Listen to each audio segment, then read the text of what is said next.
You're writing a nonfiction book. A great way to approach that is to do a bunch of interviews, and I think it's obviously very useful for research in any case.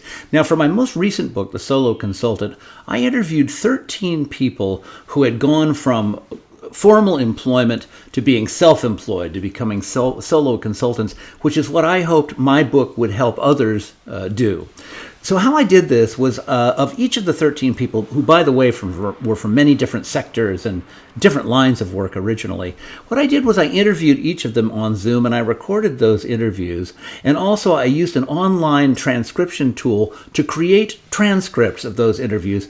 Now, these transcripts were super, super useful in helping me flesh out the chapters that I'd already outlined for my book. What I had done was I'd asked almost all of the interview partners more or less the same questions. So when person A, B, C, D, E had answered question 1, 1, then what I did was, under chapter 1, I put, here's person A, B, C, D, E's answer to chapter 1, and here's person A, B, C, D, E's answer to chapter 2, etc., etc. And I created a kind of grid or framework which showed how each person had responded to each topic that I had asked. Now, this was a wonderful technique to get an overview of what people were saying about a specific topic.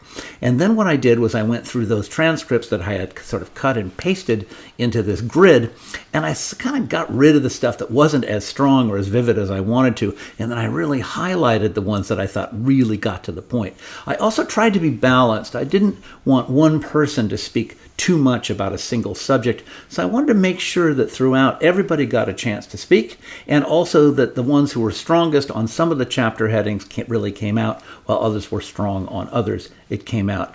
Now, of course, that isn't the writing of the book. That's just putting in the interview sound bites, if you want, that helped frame the book. And what I would do then is I'd write my text in between and then integrate all of that into a draft.